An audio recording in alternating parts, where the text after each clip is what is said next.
ha afectado a los marcos de referencia y a la propia estructura de la llamada medicina clínica.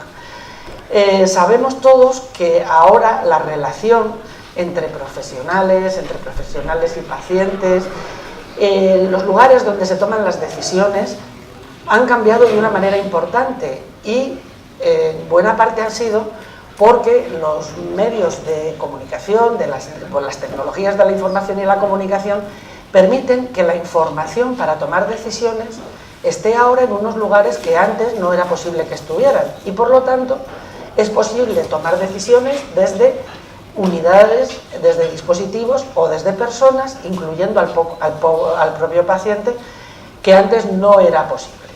Nos vemos inmersos en este tsunami de la transformación digital, donde además nos acompañamos de una sociedad que cada vez tolera menos la incertidumbre, y esta sociedad impaciente quiere resultados rápidos e inmediatos, y de esto no se libra tampoco el sistema sanitario.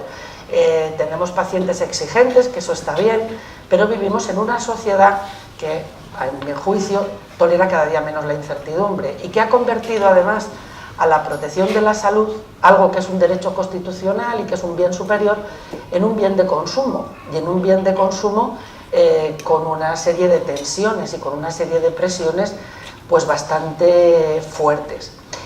Bien, la transformación digital, los pilares. Tenemos en la mesa para debatir esto y para exponer las ideas a tres personas muy expertas en el sistema sanitario, que han vivido 1000 batallas y con las que vamos a reflexionar qué bases tenemos que tener establecidas para asegurarnos que esta irrupción, esta evolución tan en tromba de la sociedad digital, de la transformación digital, somos capaces de asimilarla, somos capaces de sacarle sus ventajas y no nos dejamos arrollar por ello.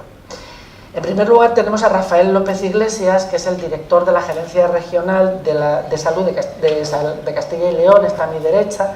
Él es licenciado en Medicina y Cirugía y es especialista en admisión y documentación clínica.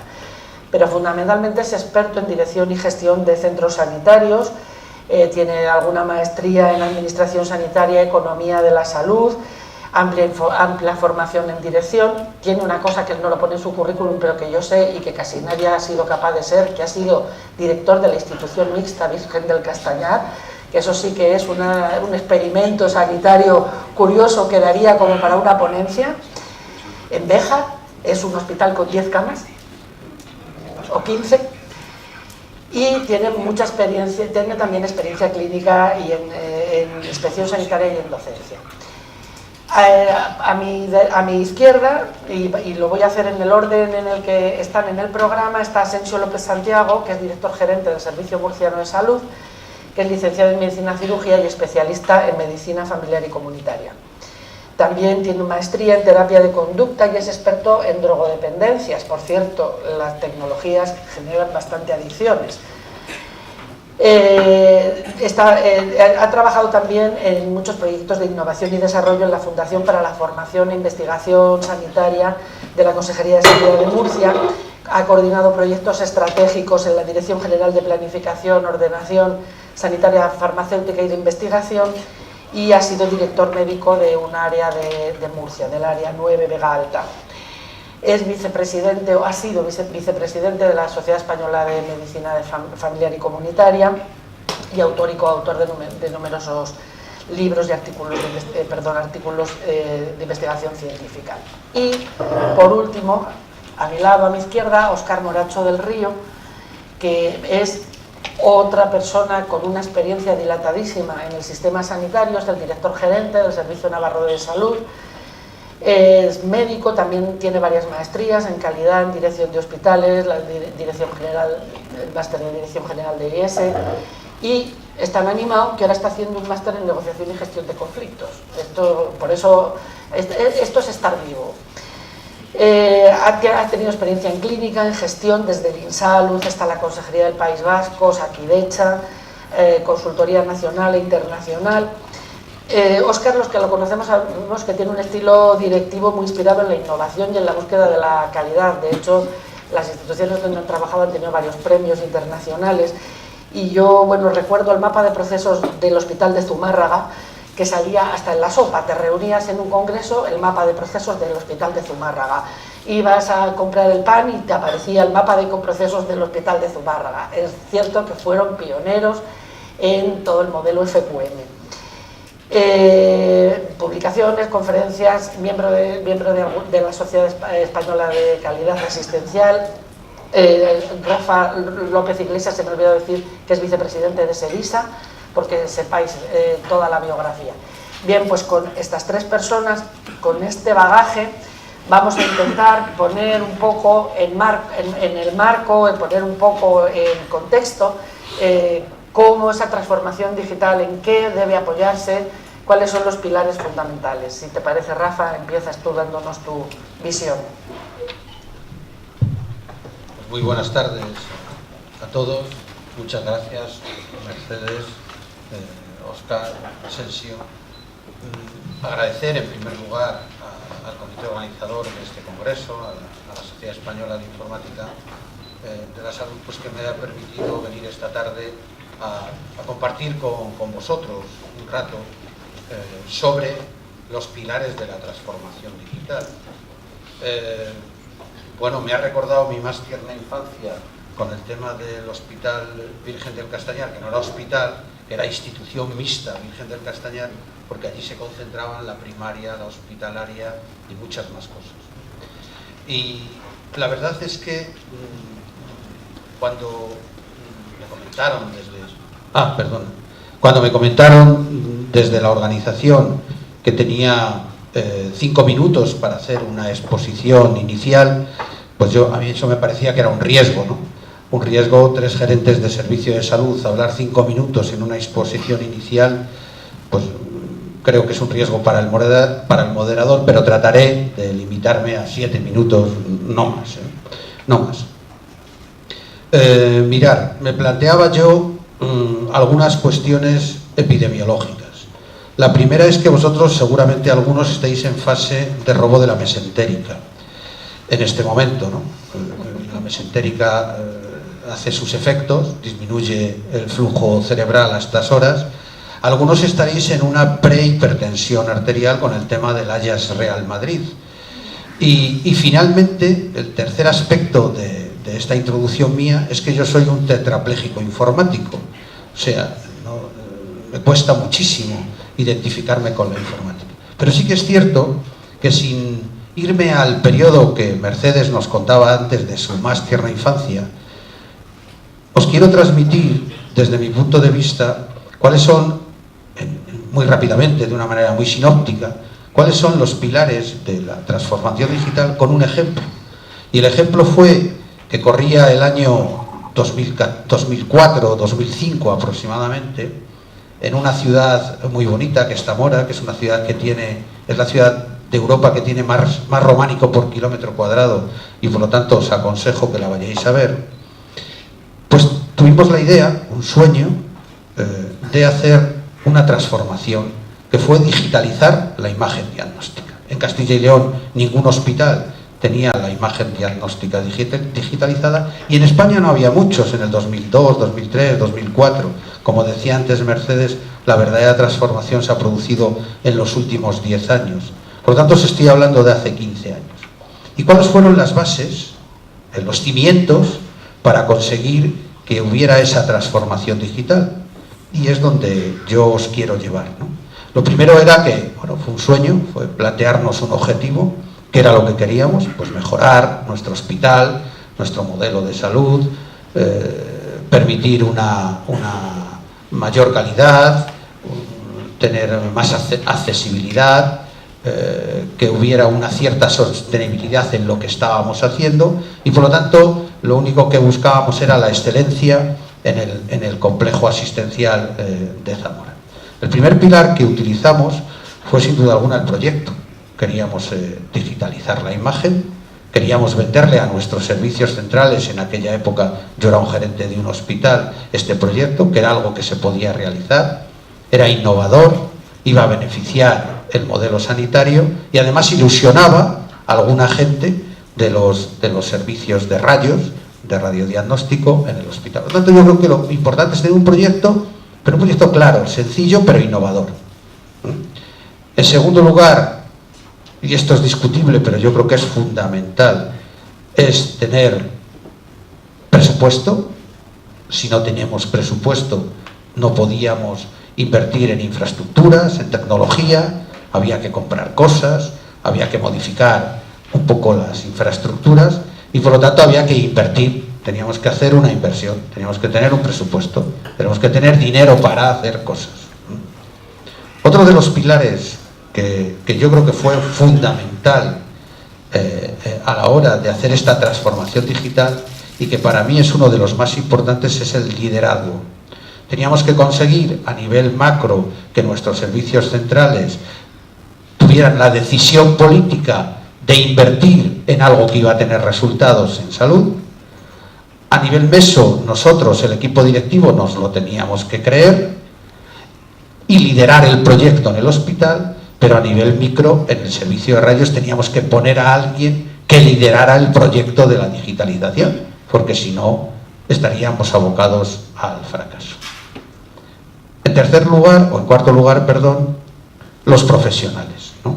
Los profesionales estaban acostumbrados en su estado de placidez al trabajo diario y esto les transformaba, les modificaba la forma de trabajar, generaba en ellos incertidumbre, ese estado de placidez se complicaba y además los teníamos que formar y la gente a la hora de formarla pues cuesta, ¿no? Porque ya tienes unos hábitos adquiridos, tienes una forma de trabajar e introducir cuestiones novedosas pues costaba de alguna manera un trabajo importante. Y ahí también, en el tema de profesionales, nos apoyamos, y es muy importante, la fuerza, la capacidad, el compromiso de los servicios del servicio de informática del hospital.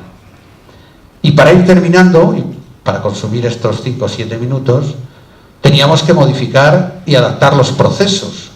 Una de las cosas más difíciles que tuvimos que superar fue eliminar la placa. La placa era como un tótem puesto en el servicio de rayos y en todos los servicios clínicos que era imposible de modificar. Conseguimos que los radiólogos no le dieran importancia a la placa y empezaran a ver la imagen diagnóstica, pero hete aquí, amigo, cuando empezamos a hablar con los servicios clínicos, casi que se iban a morir los pacientes. Aquello era el caos más absoluto. De hecho, yo tuve que firmar una circular prohibiendo el uso de la placa radiológica en el Hospital Virgen de la Concha de Zamora. Por lo tanto, teníamos que modificar los procesos. En sexto lugar, otra de los pilares fundamentales es la adaptación de la estructura, de la organización. Recuerdo que tuve que pelearme con la Junta de Personal, con los sindicatos, porque modificábamos algunas cosas de la forma de trabajar, algún horario, alguna cuestión relativa a los turnos del personal técnico, y tuvimos que batirnos el cobre estructuralmente, pues con la Junta de Personal, con los propios trabajadores, para conseguir que esto saliera adelante. Y finalmente, pues uno de los pilares que yo creo que también tiene una importancia capital en la transformación digital es, lógicamente, el ciudadano, el usuario, el paciente. ¿Qué es lo que queremos? ¿Qué es lo que va a hacer el paciente? Yo en el año 2004 me resultaba absolutamente imposible que un paciente ahora, en el 2019, entre en nuestro portal de salud, entre en nuestra carpeta del paciente y vea su radiografía. Y hay 20.000 entradas en nuestro portal de salud semanalmente que entran los pacientes a ver su radiografía. En aquel momento, hace 15 años, yo no lo podía sospechar que esto podía pasar. Por lo tanto, yo creo que, para resumir, moderadora, un buen proyecto, un presupuesto, un liderazgo, contar con los profesionales, cambiar los procesos, adaptar la estructura organizativa y contar con los pacientes. No sea que nos pase lo que le pasó a Kodak en el 1998, que vendía el 90% del papel fotográfico y tuvo que despedir a 170.000 trabajadores. Fijaros, esta mañana mi directora general, que anda por aquí de infraestructuras y tecnología de la información, me pasaba un WhatsApp y me decía: gerente, a lo mejor esto es interesante en la conferencia, en la mesa que vas a tener. Y sí que es interesante. Y termino. El Banco Santander, el Banco de Santander, acaba de comunicarle a sus 250 directivos, ¿no?, que va a incentivar con 120.000 bonos, a cada uno de ellos, si son capaces de retener talento, si son capaces de evitar fuga de talento, para conseguir proyectos que mejoren la transformación digital en el Banco de Santander. Bueno, algunas pinceladas para empezar el debate. Muchas gracias. Muchas gracias, Rafa. Buenas tardes, un placer estar aquí y gracias por la invitación. Después del repaso que nos ha dado ya es difícil aportar cosas. Voy a cambiar un poco de enfoque. Creo que nos ha presentado el modelo cómo estamos intentando todos más o menos incorporar la transformación digital. Pero yo, que asistí antes a la conferencia anterior, nos abría unas expectativas que son diferentes a seguridad, a mejor calidad, a la eficiencia. Desde el punto de vista en salud tenemos muchas lagunas que resolver y la tecnología en los últimos 10-15 años viene apuntando y además generándose muy deprisa nuevos desarrollos tecnológicos que los servicios de salud no somos capaces de digerirlo de manera suficiente. No somos capaces de diferir, estamos todos avanzando mucho o intentando avanzar mucho, con más o menos presupuesto, con más o menos habilidades, pero hay un elemento que es diferente, que es una expectativa. ¿Somos capaces realmente de dar un salto de transformación en el modelo de salud? ¿La tecnología realmente digital va a hacer una transformación? ¿Y en qué consiste ese modelo de transformación? Cuando hablamos de resultados en salud, de avanzar mucho en salud, de resolver las muchas lagunas que tenemos en los sistemas sanitarios, estamos hablando de que los profesionales trabajen de manera distinta, los usuarios no se conviertan solamente en consumidores de la salud, como bien nos decía la moderadora antes, sino que hagan elementos, gracias a la tecnología, que se beneficie directamente en su comportamiento con la salud, es decir, que haya un cambio radical, que los gerentes apostemos económicamente, decidamos que vamos a invertir no sé cuántos miles, centenares de miles, millones de euros en un proceso que nos va a dar resultado, y ahí es donde estamos probablemente un poco atascados.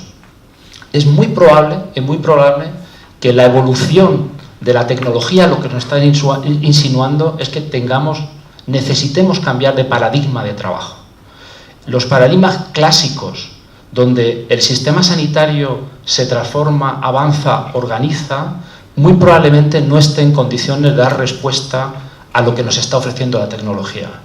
Hablamos que los pacientes o los usuarios tienen una app en casa, que tienen que comunicar sus profesionales con él, que le tenemos que tomar decisiones inteligentes, darles el mejor tratamiento.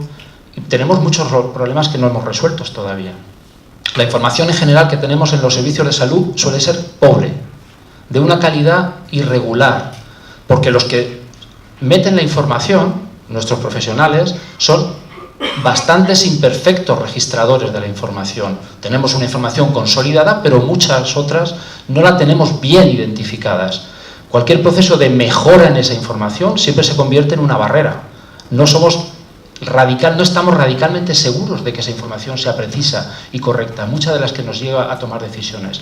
Cuando interaccionamos profesional con tecnología, tenemos un problema, tenemos conjuntos de frikis fantásticos que están dispuestos a iniciar cualquier proyecto, pero luego no somos capaces de generalizarlo.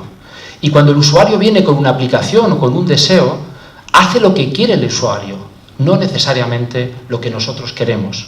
Por tanto, estamos con una serie de gaps que hasta ahora en el modelo no terminamos de resolver. Hay un avance objetivo.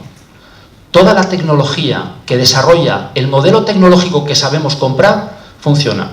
Antes una radióloga nos decía que la inteligencia artificial nos va a dar los diagnósticos de la mayoría de las pruebas radiológicas y solo tendrá que ir el profesional a ratificar lo que allí ve. Es decir, estamos trabajando con la incorporación de tecnología desde el superespecialista, pero el nuevo modelo tiene que cambiar, porque la idea es interaccionar profesional, usuario, en un marco de comunicación fluido y seguro en la formación de los datos y además con marco de calidad. Ese espacio nuevo que abre la expectativa de la transformación digital es la que necesariamente tenemos que explorar. No en vano, en los últimos 5, 10, 15 años estamos intentando cosas nuevas que se nos atascan. Mejoramos el modelo tecnológico clásico. En los servicios de salud sabemos muy bien comprar tecnología, pero nos cuesta mucho los procesos de transformación, que la gente haga las cosas de una manera distinta. Y este es uno de los grandes retos que tenemos desde la transformación digital hacia el futuro, que debe ser un valor complementario a lo que ya nos aporta la tecnología en sí mismo, que es seguridad, eficiencia, calidad, rigor en los datos que nos ofrece, pero nos queda un recorrido todavía muy largo, que es un marco de nuevo paradigma que luego seguimos comentando.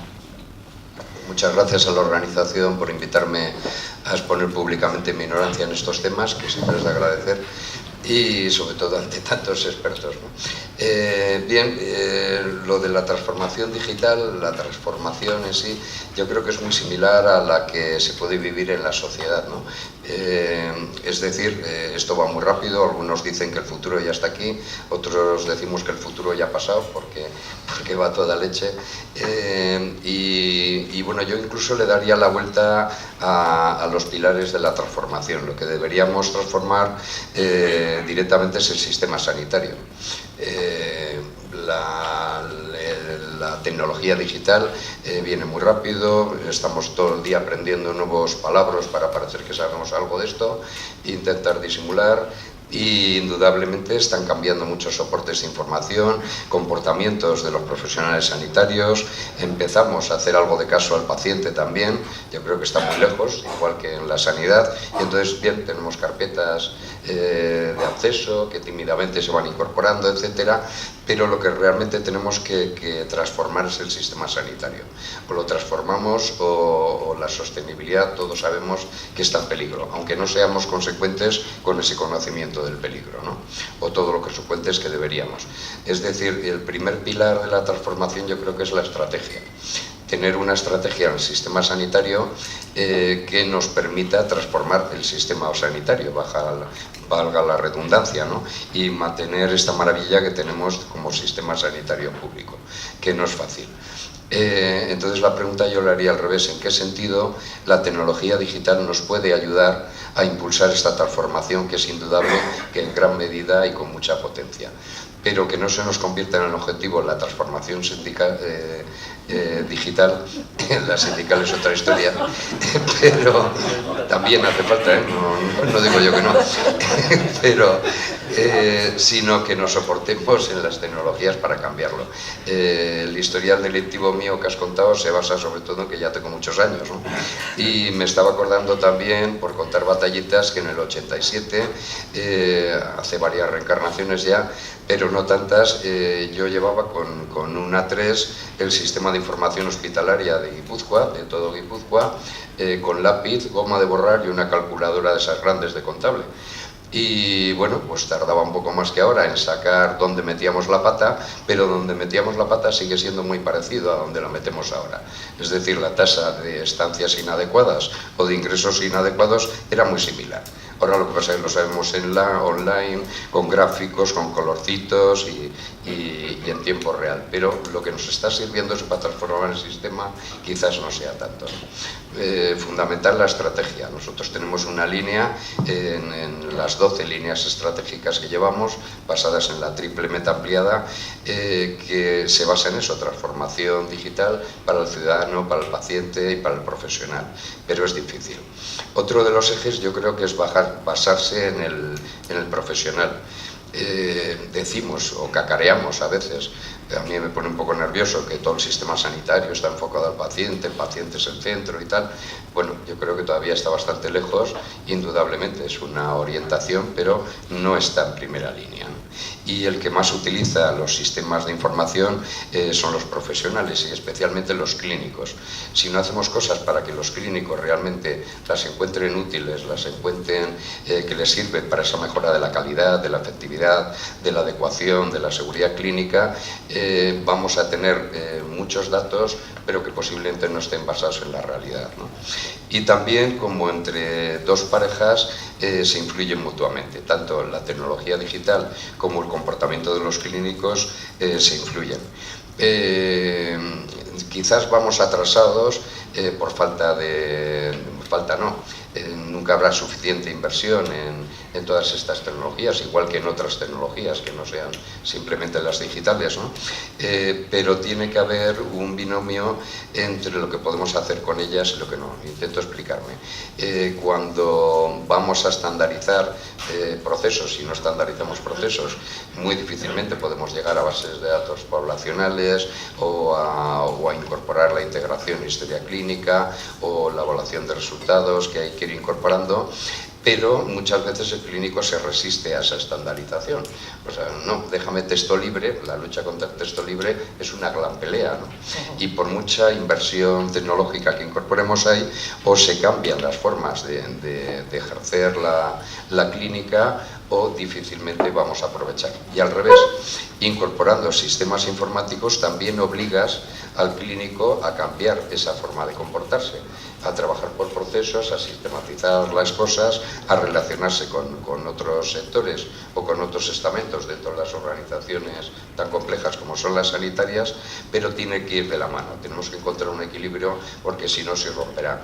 Haremos cosas con mucho gasto, muy sofisticadas, pero que realmente no modifiquen la clínica, o al revés, podemos acabar ahogando a los clínicos en un marasmo de tecnología que no siempre es la que él quiere o la que él necesita o la que en esos momentos realmente puede ayudar a transformar el sistema sanitario. Pues muchas gracias, Óscar. Oyéndoos, habéis citado los tres el tema de los datos. Realmente la transformación digital, la materia prima son los datos. Toda la instrumentación que llevan esos datos evidentemente es muy importante, pero sin los datos no sería posible transformar nada. Y los datos, todos sabemos que además de todo lo que se puede añadir de otras fuentes, vida real, etcétera, pero en nuestro sector todavía los datos fundamentales son los que se producen en los contactos que tienen los pacientes con los profesionales sanitarios. Y creo que a los tres, de alguna manera, os habéis referido a los datos que tenemos registrados en las historias clínicas y habéis hecho comentarios diferentes. Pues desde ergonomía a la hora de recogerlos hasta la calidad de esos datos. Yo quería haceros una pregunta a los tres, o quería que me dierais vuestra opinión. ¿Cómo conciliamos el hecho de que cada vez queremos recoger más información con que el profesional sanitario recoge la información que considera que necesita en ese momento para atender a su paciente, pero le ofrecemos unas aplicaciones que son un bosque de datos preconfigurados donde hay que dar a un clic o hay que hacer un desplegable y se revelan? Yo creo, en vuestra experiencia también me gustaría saber cómo estáis percibiendo que cómo los médicos están viendo unas historias clínicas que en muchos casos se están catalogando todavía de ortopédicas. Comentabais que el texto libre, te siguen diciendo quiero seguir teniendo texto libre. Y además de eso, otro tema que a mí me parece que es bastante importante para sentar unos buenos cimientos es la historia clínica en su día, y hablo de la historia clínica porque considero que es el elemento base de todo lo demás, luego ya podemos ir creciendo. Era un instrumento del médico, era algo para no tenerlo todo en la cabeza, sino tenerlo registrado y poderte acordar de todo y poder llevar a tu paciente con mayor calidad asistencial. De ahí pasó a ser algo que era solo del paciente. Creo, no sé si compartimos la idea, pero ha habido un momento en que yo tengo derecho a toda mi historia clínica. Dice, bueno, tú tienes derecho a todas las conclusiones de tu historia clínica, porque si es una herramienta del profesional y va apuntando sus dudas, salvo que haya alguna actuación judicial por el medio, la historia no es solo del paciente, pero ha acabado dando esa impresión. Y ahora, con la digitalización, la historia puede acabar siendo un elemento de relación entre el médico y el paciente, porque el médico va registrando, pero cada vez vamos diciendo, y el paciente también puede aportar información a todo eso. En vuestras respectivas gerencias, ¿habéis tratado este tema? ¿Habéis identificado si los médicos están ofreciendo alguna alternativa, están con quejas? ¿Estáis viendo cómo abordar este inicio, esta base de la recogida de datos? Bueno, los médicos y las enfermeras. Sí, todo el personal sanitario, perdonad. El personal sanitario. Todo el que tiene contacto con el paciente. Nosotros en Castilla y León, que luego os comento un poco cómo es Castilla y León, para que os hagáis una idea de las dificultades que tenemos de introducir la tecnología digital en nuestra comunidad.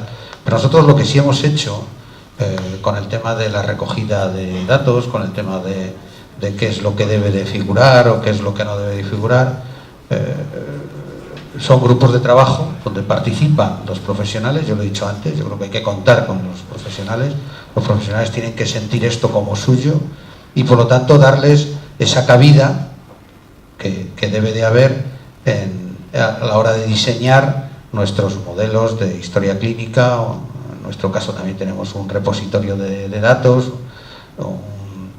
un repositorio en la comunidad, y que puedan los profesionales pues aportar aquellas cuestiones que estimen oportunas dentro de un marco general de lo que se debe de poner, ¿no? El CMVD, tú que eres experta, nadie lo discute. A partir de ahí entramos ya en el tema. Tiene codificadores. Sí, pero entramos ya en el tema del Big Data, que me supongo que saldrá. Y luego hay un tema muy importante, que es lo segundo que tú has dicho, por no extenderme más, que es el tema de la protección de datos, ¿no? De quién es el dato. Eso es un tema ya tan discutido que no. El hecho, a mí lo que sí me preocupa ahora es la protección del dato, la intimidad del paciente, y que con esta vertiginosa marea que tenemos de la tecnología no se nos escape los datos del paciente y puedan aparecer en Shanghái los datos de los pacientes de Porto de Sanabria, que está a 140 kilómetros de Zamora, ¿no? Fijaros, cuando decía Óscar, por entrar en debate, una modificación del sistema, del modelo sanitario, fijaros, en Castilla y León, yo me estaba haciendo una reflexión con mi comunidad. Es la comunidad más extensa de Europa, la más extensa. Hay dos comunidades en el norte de Europa desérticas que son más grandes. Tenemos 95.000 kilómetros cuadrados. Desde Soria hasta Ponferrada hay 600 kilómetros. Tenemos 3.652 consultorios locales y prestamos asistencia en todos esos sitios. Y os puedo garantizar que hay muchas zonas donde no hay G5 ni G0, no hay nada. Hay mucho G3, que son pacientes que están estratificados, que son los pacientes crónicos pluripatológicos complejos, pero no es el tema del G3, son pacientes. Entonces, claro, la dificultad que a veces uno tiene de llegar tecnológicamente a esos sitios, ya no sirve ni el dinero, ni sirve nada, es que no hay posibilidades. Pero contestando a tu pregunta, nosotros hemos dado participación a los profesionales sanitarios, y lo que sí me preocupa en este momento es el tema de la protección de datos. También antes en la mesa salió, en la ponencia anterior, salió si las administraciones públicas, los servicios de salud, tenemos la capacidad de buscar cuáles son los límites solos con nuestras inversiones y las industrias y la empresa privada, y esto va a ser prácticamente imposible, y menos si no nos consideramos las 17 más el Ministerio como una única fuerza de búsqueda de soluciones. Pero volviendo al conflicto dato, profesional y sistema, registro, historia. Hay un gap, hay una distancia tremenda, porque lo que hace cualquier de nuestros sanitarios es un razonamiento clínico, es decir, un diálogo con sí mismo cada vez que está tomando una decisión y tiene que anotar algo. Y al final, en la máquina, en su ordenador, lo que hace es un registro plano. Y esto le resulta rutinario, salvo que quiera el registro plano para algo. Todos tenemos servicios de oncología que están haciendo un proyecto de no sé cuántos y le interesa mucho a los oncólogos registrar el dato objetivo, porque les interesa luego hacer una explotación del dato y y hace el esfuerzo para anotarlo, pero el proceso de interacción con el paciente y con el registro es un diálogo interno que tiene un sanitario. Si el sistema es capaz de acercarse a ese diálogo, el profesional será mucho más receptivo y mucho más preciso en su diálogo con la máquina y en su diálogo con el paciente. Eso tiene que ser un reto de transformación tecnológico. ¿Cómo? No tengo ni idea. Pero necesitamos que los que aportan el dato, los que resuelven situaciones, la condición del profesional sanitario que está delante de la tecnología o está aportando valor a la tecnología, sea lo más preciso posible a su manera de actuar delante de un paciente. Y eso es un diálogo interno que tiene conforme va llevando ante una persona, un enfermero que está haciendo una cura, que está haciendo en ese momento un mecanismo mental y está anotando algo. Sería mucho más preciso, mucho más intuitivo si la máquina, la herramienta que le está, la tecnología que le está ofreciendo algo dentro de ese marco de diálogo. De momento estamos en dos planos muy distintos. La mayoría de nuestros profesionales son muy resistentes a hacer las cosas bien. No porque sean malos profesionales, primero porque es un problema de transformación, de dónde vienen y cómo los hemos hecho evolucionar. Luego han generado protocolos fantásticos con grupos de trabajo que el resto de sus compañeros le dicen que son un tormo y que no lo quieren utilizar, o sí. Y son un estímulo cuando les sirve para algo, como nos pasa a todos en la vida. Cuando tenemos una motivación, un leitmotiv, nos apuntamos al carro y eso dura un tiempo. Pero desde el punto de vista más global, más de las motivaciones, que las podemos buscar y las buscamos, yo creo que todos los servicios de salud intentamos motivarlos para algo, entendiendo, y comparto con Óscar que decía, que la tecnología es una de las grandes palancas de transformación del sistema sanitario, si somos capaces de utilizarlo. Es decir, necesitamos una auténtica transformación del modelo sanitario y la tecnología se puede convertir en una gran palanca. Pero además esta tecnología debe acercarse al diálogo del usuario, de los dos, del profesional y del ciudadano paciente, que es un poco el elemento de interacción, ¿no? Por tanto, ese entiendo yo que es un elemento de transformación necesaria que tendremos que ver en el futuro si queremos mejorar mucho lo que en este momento tenemos y no tener esa un poco a veces la sensación de decepción, de que estamos todos un poquito atascados. Bien, pues yo creo que es muy complicado, realmente nunca acertaremos, nos iremos acercando, ¿no? Pero como todos los campos que son híbridos, ahora uno de los retos y de los mayores problemas que hay es encontrar profesionales que sean traductores simultáneos y todavía no existen prácticamente, o sea, tenemos que juntar el mundo de los operacionales con los funcionales, personas que sepan mucho de sistemas y personas que sepan mucho de clínica, ¿no? Y ahí se incorporan normalmente la gente que es muy buena en esos campos, ¿no? A la hora de identificar necesidades y expectativas no somos muy buenos con los pacientes, las identificamos en global, que le informen, que le traten bien, que tal, pero las expectativas de un paciente de cáncer, un joven que se ha roto una pierna jugando al fútbol y un paciente oncológico terminal son muy distintas, ¿eh? Y las necesidades también, y no discriminamos mucho. Y con los profesionales yo creo que nos pasa algo similar. Preguntamos a los profesionales, uno de los grandes aciertos que estamos teniendo allí es que lo estamos haciendo intentamos haciéndolo, mejor dicho, muy de la mano de los profesionales y de lo que ellos quieren. Pero eso es muy complicado porque tendemos a buscar a los muy buenos profesionales.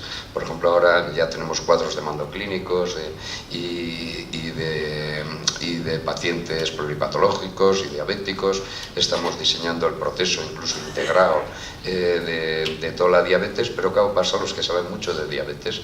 Entonces lo primero que te identifican es que es imprescindible incorporar 378 campos, aunque acaban de salir dos americanos que igual también los incorporamos, ¿no? Claro, eso ahoga al sistema, dices, no puede ser, limita un poco. En la siguiente ronda ya lo dejan en 250, pero menos que esto es muy complicado hacerlo. Y cuando conseguimos bajar a 30, 40 o a 25, pues bueno, empezamos a acercarnos al común de los mortales o al común de los profesionales. Y aún así para ellos suele ser excesivo. Es decir, cómo no pasarnos ni no llegar Claro, una vez que te metes en la fascinación tecnológica y en todo lo que te pasa por la cabeza que puedes obtener si cumplimentas todos esos campos, bueno, es muy atractivo, es francamente atractivo, importante para la salud poblacional, para la investigación, para todo, pero estamos en la curva de Gauss en dos desviaciones a la derecha, ¿no? Y yo creo que acercarnos a esa desviación media y darles utilidades a los profesionales es el mayor truco, entre comillas, que podríamos utilizar, ¿no? Tengo micrófono. Hilando un poco con también una cosa que habéis comentado los tres, que uno de los pilares es fundamentalmente los profesionales. Pero yo os pregunto ahora también, en vuestras gerencias, ¿qué perfiles profesionales echáis de menos? Aparte de la necesidad de formar a los profesionales usuarios de todo esto, pero ¿qué perfiles profesionales echáis de menos que no tenemos habitualmente en las estructuras sanitarias y que serían necesarios para que la transformación digital lleve un buen curso? Mira, pues este es un debate que hemos tenido recientemente en la gerencia, y es verdad que siempre que tiramos de los profesionales tiramos de los más motivados, los que son más líderes, los que están más hacia adelante, y hemos echado en falta pues profesionales al margen de la sanidad, pues ingenieros, matemáticos, estadísticos. Yo creo que son profesionales que podían aportar muchas cosas al tema de la transformación digital, y en cambio en los servicios de salud no figuran en nuestras plantillas. Tú mañana planteas contratar un ingeniero o un matemático y te tachan de esta empresa demencia o gerente extravagante. Que va, esto lo ha leído en algún sitio, ha hablado con Alexa y Alexa le ha dicho que tiene que haber un matemático en la gerencia. Yo sí que he hecho en falta tanto egocentrismo sanitario, que nos miramos el ombligo, los médicos, las enfermeras, el que más sabe de la hipertensión, y en cambio estas profesiones que nos podrían aportar muchísimo no las contemplamos. Es un debate que tenemos ahora interno en nuestra gerencia. Comparto que somos un poco endogámicos, además, y endogámicos y un poco creídos, ¿no? Pensamos que estamos en la verdad, pero nos parece que a la hora de evaluar cualquier experimento, estamos en este momento en varios proyectos colaborativos, europeos y demás, y el punto de calidad del sistema no son los 3 clínicos que lo han desarrollado, sino que si alguno de sus compañeros, de esos de los ya tienen de 60 y no sé cuántos años, que apenas se han metido en el ordenador y que nos cuesta Dios y ayuda, ha sido capaz un día de decir, oye, ¿me explicas esto cómo está funcionando, que me atrae? Si no, no lo compramos. No podemos quedarnos precisamente en las 2 desviaciones estándar de la curva, porque si no, no avanzamos nunca. Nos quedamos en la pilotitis. Un piloto, otro piloto, otro piloto, otro piloto, y se muere el piloto. Y no somos capaces de impregnar al resto de la organización. Este es uno de los grandes problemas que estamos teniendo cuando hablamos de transformación digital, donde el núcleo es la interacción entre la relación clínica con el paciente ciudadano y el profesional, que estamos buscando meter la tecnología para conseguir un objetivo en salud y que acabamos teniendo mejores resultados que teníamos antes. Estos elementos son los que ahora mismo tenemos más dificultades.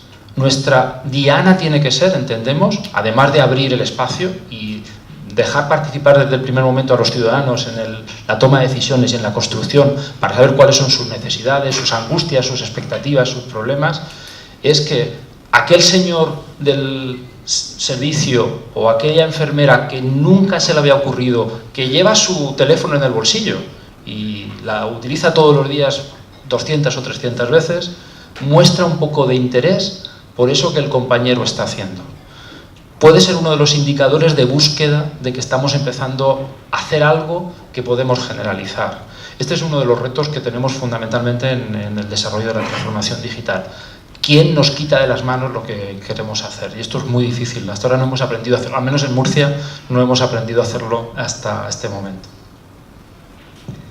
Bien, hombre, yo creo que lo que más falta en nuestras organizaciones son psicoterapeutas, ¿no? Que nos hacen falta en general en casi todas las interacciones entre profesionales. A todos se nos viene a la cabeza también los mixtos, lo que yo decía un poco traductores simultáneos, ¿no? El biotecnólogo, el bioingeniero, el bioestadístico, bueno, estos campos que mezclan, que son capaces de comprender parte de los dos campos y hacen de traductores simultáneos, ¿no? Otro perfil, lo que pasa que esto, claro, ahora se está debatiendo en el Ministerio la genética como especialidad, y estamos en el año que estamos, ¿no? Claro, cuando la genética todavía es algo que no está reconocido como especialidad clínica o tiene sus grandes dificultades y que ya se va a regular y tal y cual, hablar de biotecnólogos o de genetistas implantacionales con esto, pues son otros mundos, ¿no? Y para función pública, bueno, son mundos que simplemente no existen y tardará muchísimos años en incorporarse. Y quizás también otro de los grandes problemas que tenemos en cuanto a estas mezclas son, no sé si llamarlas pedagogos, es decir, personas que vayan sensibilizando a los profesionales que la informática no es como el fútbol. Es decir, que en el fútbol todo el mundo es experto, todo el mundo sabe muchísimo y todo el mundo tiene clarísimo lo que hay que hacer, ¿no? Y bueno, la ignorancia con la que muchos clínicos te vienen diciendo, hombre, es que esto está chupado, porque esto con un data warehouse que lo retroconcaveas con un switch de no sé qué, pues ya está solucionado. Y si no, pues un big data. Y te lo dicen, bueno, pues con una autoridad, como si estuviesen en un congreso, ¿no? Y la informática que os voy a contar a vosotras y vosotros es muy compleja, es muy complicada y no es tan sencillo, ni mucho menos como el apagar y encender que se dice, ¿no? Y yo creo que hay un exceso de expectativas en cuanto a la velocidad, al producto, a la seguridad de lo que se puede dar con tecnologías de la información, porque luego el periódico, pues los medios de comunicación, como la lista de espera, nos ponen la cabeza como un bombo y ya está, ya se ha curado el cáncer, ya se acabó la lista de espera y ya hay una solución informática que, bueno, con esto ya, pumba, con un clic, ¿no? Yo respecto a eso puedo aportar una experiencia que estamos viviendo en el Ministerio, que es la base de datos clínica de atención primaria, que algunos conocéis. Se ha construido una base de datos del Sistema Nacional de Salud con una cohorte de 4.700.000 personas, con una selección primaria de zonas básicas de salud, y entonces todas las personas que en esas zonas básicas de salud, con representatividad de comunidad autónoma, acuden a los servicios de atención primaria de ese año, sus registros son pasados a la base de datos clínica de atención primaria del SMS. De tal manera que, salvo los que se vayan a vivir fuera y los que vengan nuevos, tenemos una cohorte realmente grande para poder hacer estudios epidemiológicos, para conocer el desempeño de la atención primaria, la variabilidad de la práctica clínica y el buen control. Y de hecho, bueno, en la página web del Ministerio está la base de datos a través de una aplicación interactiva, se puede consultar hasta dónde está, y hay un pequeño informe del buen control de las enfermedades cardiovasculares de aquellas comunidades autónomas que han podido ya aportar datos. Datos aportan todos, pero la experiencia que estamos viviendo es que, curiosamente, a la hora de extraer los datos de las historias clínicas, pues nos encontramos con que una comunidad autónoma, por ejemplo, la medicación no nos la manda, o cosas mucho más surrealistas, como que nos llega el colesterol HDL y no llega el colesterol total. Entonces, esto a nosotros nos hace reflexionar bastante cuando se habla, a raíz de lo que estaba comentando Óscar, de bueno, vamos a montar un Big Data y ya está todo resuelto. Yo sé que Big Data tiene capacidad, o la va a tener en un futuro, de poder tratar datos, una información que no esté perfectamente estructurada, pero hoy por hoy nuestra experiencia es que toda aquella información que no está bien normalizada y bien estructurada, es muy difícil luego recuperarla para trabajar con ella. Nosotros lo estamos viviendo. Entonces, yo estoy de acuerdo con los ponentes en cuanto a la necesidad de la calidad del dato. Eso es absolutamente fundamental. Y otra pregunta que os quería hacer es, el sistema sanitario, desde mi punto de vista y en los años que yo llevo ya trabajando, que ya son muchos, tiene un fallo estrepitoso, que es la relación primaria especializada, y lo sigue teniendo. Yo he trabajado muchos años en el INSALUD, la coordinación primaria especializada, y puedo decir que es bastante desalentador.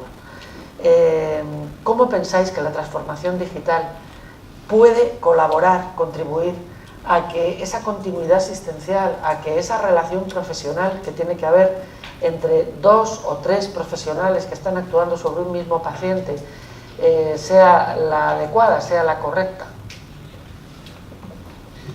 Bueno, yo creo que esta pregunta es fácil, ¿no? Que tiene que haber un mismo idioma, tiene que haber una misma historia, tenemos que trabajar con el mismo paciente. Nosotros en Castilla y León, que tenemos además un problema añadido que es la cronicidad, os lo dije antes, tenemos G3, el 5% de la población, es decir, pacientes pluripatológicos complejos, pues a través de, utilizando tecnología, a través de las unidades de continuidad asistencial, donde la atención primaria y la atención hospitalaria se interrelacionan, pues estamos dando pasitos. Yo creo que es fundamental estamos desarrollando una plataforma sociosanitaria donde vamos a introducir todos los datos sanitarios y los datos sociales, donde van a aparecer datos de la residencia, del hogar, del centro de salud, del hospital, etcétera, etcétera.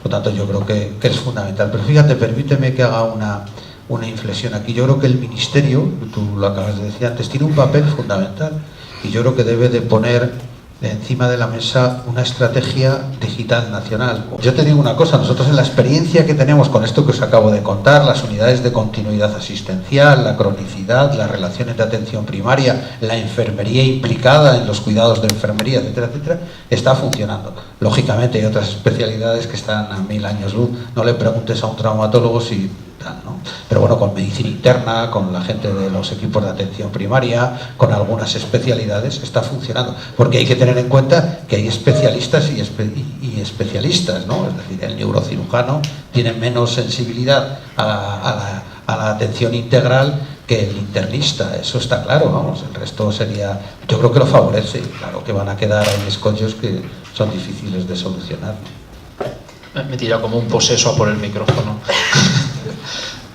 Después de por lo menos 25 años intentando encontrar un lenguaje común, estamos todavía muy lejos de encontrar un lenguaje común entre los niveles. Hablo de lenguaje. Y aquí la tecnología, la digitalización nos puede ayudar. Se puede convertir en una palanca si somos lo suficientemente hábiles. Pero uno de los graves problemas que tenemos en nuestro sistema es las fracturas, los niveles.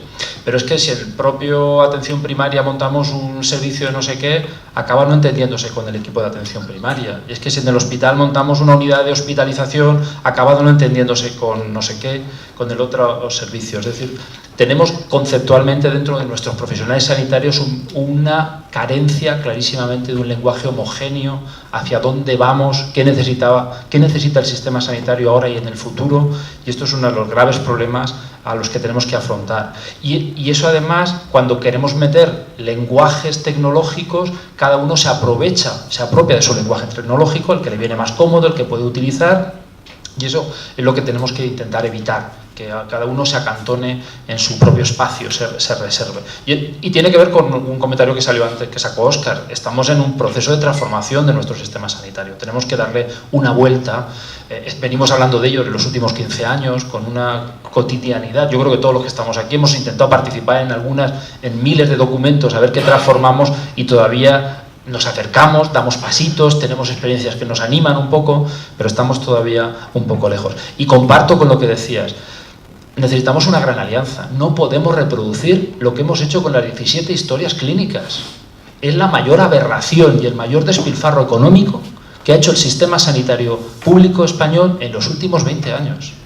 Nos hemos gastado las perras todos, haciendo lo mismo todos, cometiendo los mismos errores, que si hubiéramos unificado los procesos, compartido el aprendizaje, seguro que estaríamos, no sé si más avanzados o no, pero seguro que hubiéramos sido mucho más eficientes, ¿no? Yo creo que en este momento que tenemos un gran salto de transformación digital, un gran salto, hemos de tener la capacidad, la inteligencia suficiente de encontrar ese espacio de alianza. No sé si con el Ministerio, dudo, porque las relaciones políticas no son fáciles del Ministerio con las comunidades autónomas. Y no hablo de partidos, hablo del estatus, de lo que significa cada uno. Hablo de una alianza real, de los servicios de salud, de las consejerías, y más de los servicios de salud que de las consejerías, cuidado, hablo más del perfil de la gestión pura, aunque sea el componente político el que fuere, conjuntamente con el Ministerio. Yo creo que es una de las grandes apuestas que hay que hacer para los próximos años, si queremos no cometer errores, que lo tenemos ahí, que lo seguimos viendo todos los días cada uno de nosotros. Óscar, y ya vamos a abrir el diálogo. Bien, no, pues sí coincido con lo que decía Asensio y Rafa también. Bueno, y tú indirectamente nos metías de forma envenenada, como dices tú, pero no es veneno, sino que son los lenguajes que comentabas, ¿no?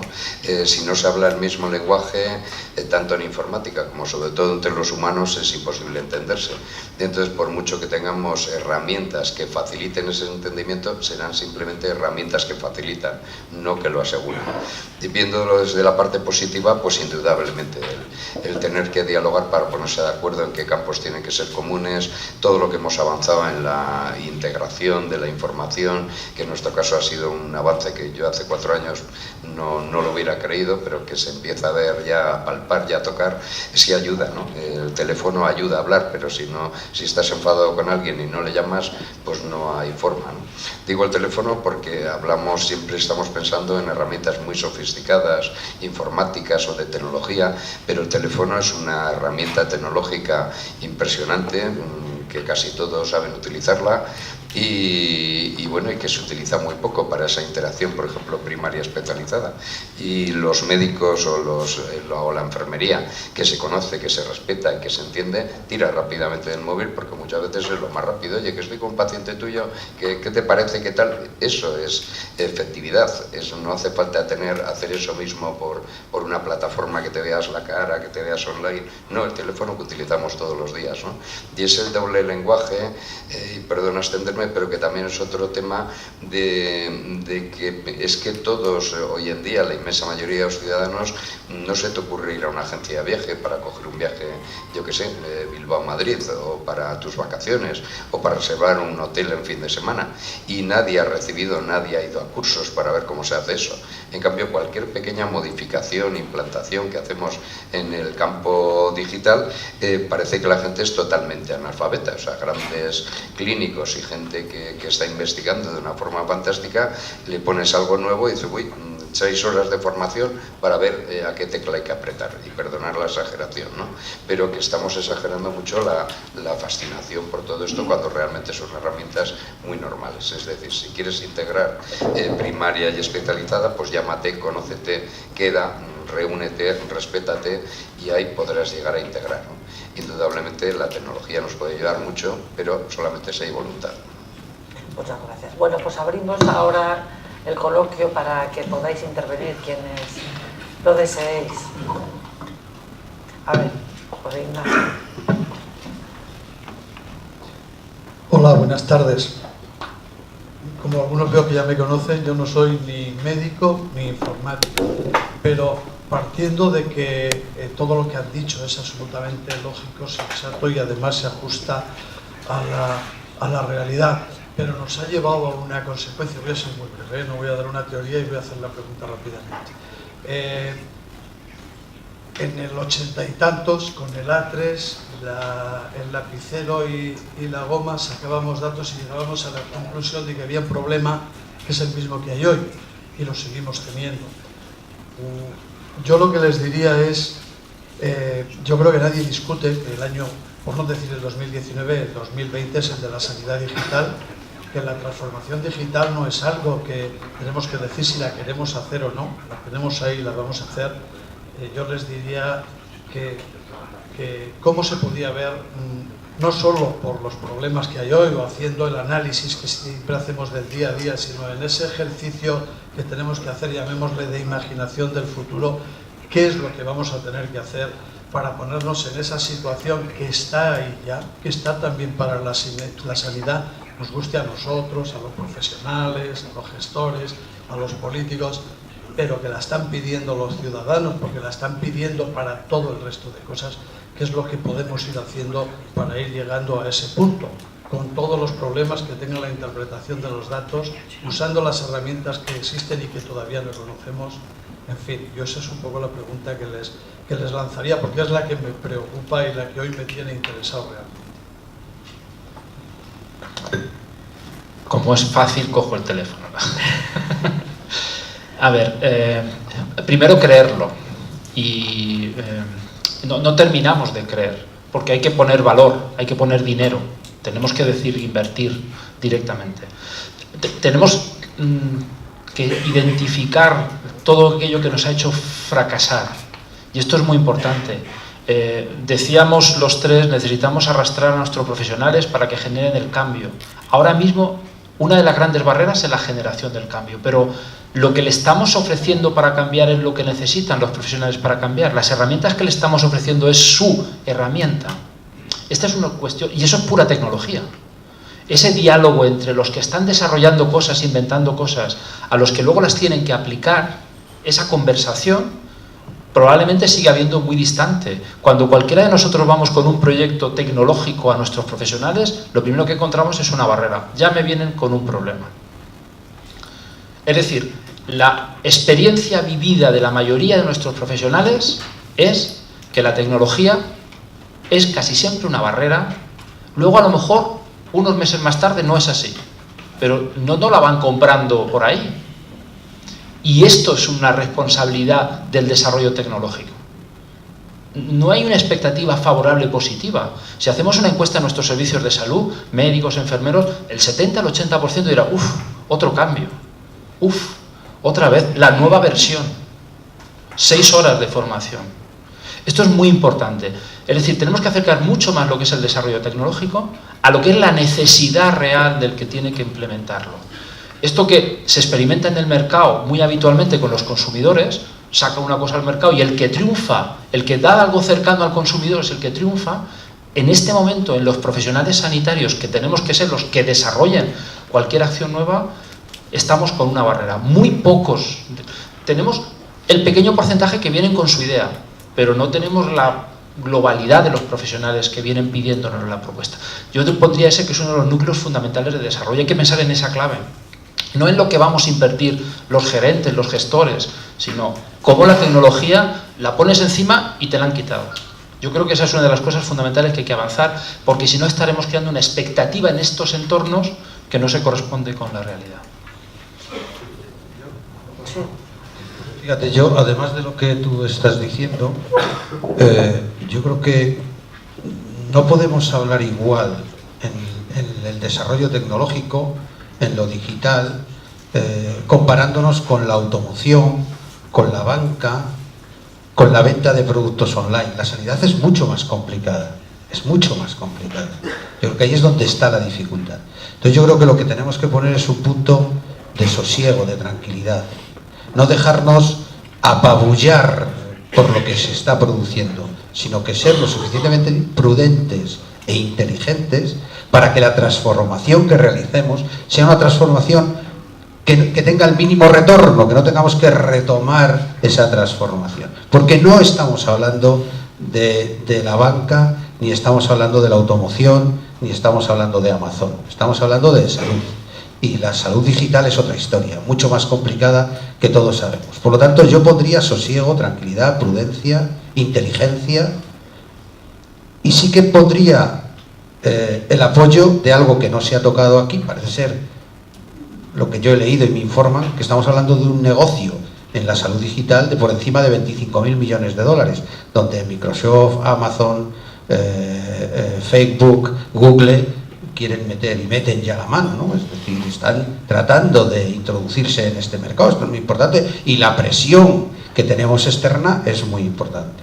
Y además yo pondría, y esto no quiero quedar bien, sí que pondría la capacidad de nuestros servicios de informática, que también nos pueden asesorar a ir a buen puerto. Yo pondría estos ingredientes para ir a buen puerto y no tengamos luego que arrepentirnos de tomar decisiones. Y reitero el papel moderador de quien sea, me da igual. El papel moderador, estamos hablando de la historia clínica electrónica europea, fíjate tú, ¿no? Hemos tardado ¿cuántos años en hacer la interoperabilidad de la receta electrónica que acaba de terminar esta semana en Madrid? Llevamos ¿cuántos años? 12 años para hacer interoperable la receta electrónica. No, yo pondría sosiego, tranquilidad, prudencia e inteligencia. Bien, yo creo que ya lo habéis dicho casi todo, pero sí incidir en la inversión, ¿no? Esto cuesta dinero y sobre todo hay que mantenerlo. No podemos pegar grandes saltos y luego parar, o sea, estos acelerones y frenar, que a veces, dependiendo de los presupuestos y tal, y la mayoría de las cosas nos lleva, con el desarrollo digital yo creo que hay que ser más cuidadoso porque los parones son mucho más difíciles de arrancar, ¿no? La otra palabra mágica sería la utilidad. O si hacemos cosas útiles, pues se utilizan. Por ejemplo, los que llevamos también muchos años peleando, entre comillas, contra la de prescripción, ¿no? La prescripción abusiva de ciertos medicamentos o la falta de indicación, pues es una pelea que raras veces he visto yo ganar alguna batalla, ¿no? Bueno, seguimos identificando hiperprescriptores o malas prescripciones o tal, pero a la hora de la verdad, pues la libertad del médico, etcétera. Nosotros hemos incorporado un programa que es sencillo pero muy potente, que al médico simplemente le avisa de algunas inadecuaciones. Por ejemplo, estatina, mayor de 75 años. Cuidado, ojo, tiene más de 75 años y toma estatina. ¿Quieres quitarla? Y con un clic se quita. No ha generado ningún conflicto, nadie ha protestado, estamos con unos porcentajes de un 20 y un 30 y acaban de empezar estos programas, o con otro tipo de medicación, porque la gente lo ve útil, no le da mucho, no hay que rellenar muchos campos, es útil y directamente algo que era un problema de una forma sin recorrido se está haciendo, ¿no? Y yo creo que luego también habría que correr despacio, es decir, que tenemos que correr. Hace poco estaba en una jornada internacional de genómica. Hacer eso con un A3, ver el genoma completo y darle unas vueltas a ver en qué sentido se relaciona con algunos tipos de cánceres, es muy complicado hacerlo en un A3, ¿no? Ni siquiera yo sería capaz, aunque había cogido mucha práctica. Es decir, nos abre unos campos a los cuales no nos podemos dar la espalda, que hay que ir a por ellos y que tenemos que estar allí. Pero hay que correr en ese sentido, o sea, de abrirse a nuevas tecnologías, a nuevas formas de afrontar los problemas, pero ir despacio, porque también el generar expectativas excesivas y que nos apriete mucho para que a los técnicos al final se les acabe apretando y decir, oye, esto hay que hacerlo y ya, porque el consejero de turno o quien sea quiere sacarlo, o el investigador principal de la autonomía o lo que sea, nos puede hacer que rompamos una criatura que hoy por hoy es delicada, que están haciendo y que hay que darle cuidados y que crezca de una forma equilibrada, comedida y hacia donde la estrategia que nosotros queremos, no que cobre vida propia acabando siendo un pequeño monstruito, ¿no? A ver, ¿alguna intervención más? Sí, adelante.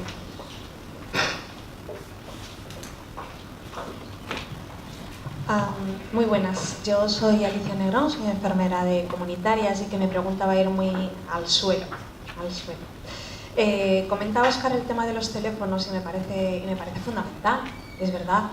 La cuestión es que desde la asistencial y más desde comunitaria y primaria igual vemos grandes gastos en maquinaria de última tecnología, Watson, etcétera, y sin embargo yo no tengo absolutamente nada cuando hago domicilios y hago comunitaria.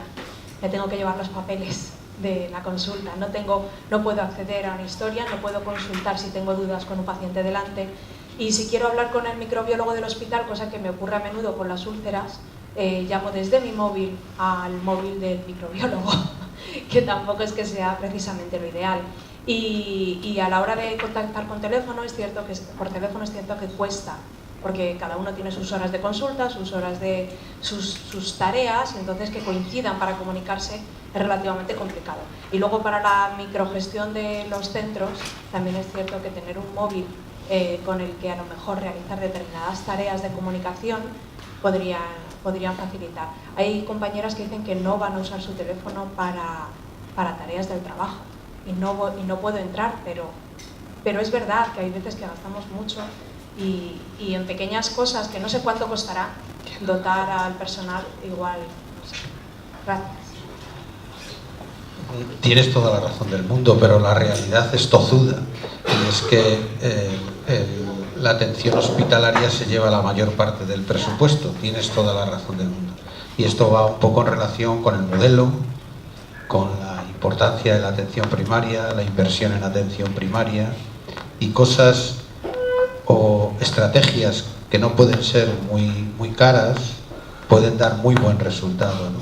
Yo comparto contigo tu reflexión.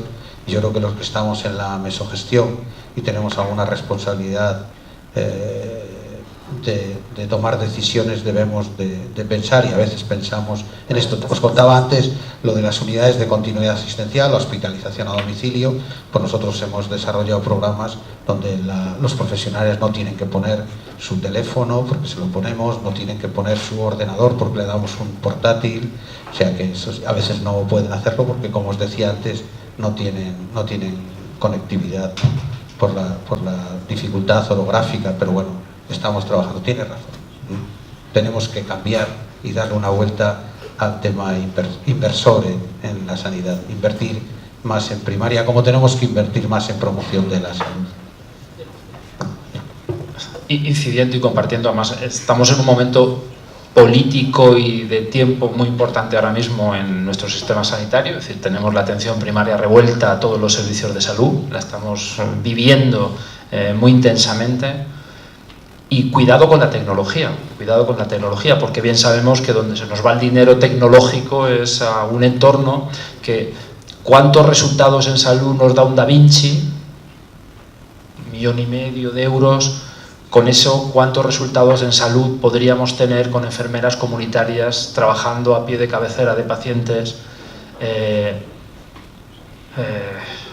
Esto que es un problema clarísimo, estructural de nuestro sistema sanitario, para todos, y todos estamos con la misma reflexión y estrangulados a la hora de tomar decisiones. Y la presión en la puerta la tenemos a los urólogos y los ginecólogos con el Da Vinci, y pocas enfermeras y médicos de familia pidiendo una tablet para ir a ver sus pacientes, donde lleve la historia, y un teléfono conectado que nos saldría infinitamente más barato, ¿no? Y es dinero todo, y a la hora de tomar decisiones la lista la tenemos mucho más con el entorno hospitalario. Es decir, tenemos que acompasar toda la transformación tecnológica con un cambio en el modelo, necesariamente que sea reflexivo, porque somos muy buenos comprando tecnología de la cara hospitalaria, muy buenos, porque tenemos una lista enorme de profesionales pidiéndonos la última máquina, el último aparato. Siempre hay que ser prudente. Yo, cuando decía Rafa, la prudencia, la inteligencia, yo creo que son criterios básicos, porque nos hemos estrangulado en los sistemas sanitarios con las compras tecnológicas fascinantes, ¿no? Y esto es un problema. A ver, ¿hay alguna intervención más? Bueno, pues yo creo que ya, dadas las horas que son, vamos a dar por finalizada la mesa. Muchas gracias a los tres, muchas gracias a todos ustedes por haber estado en un horario ya un tanto tardío. Oye, se aplaude, ¿eh?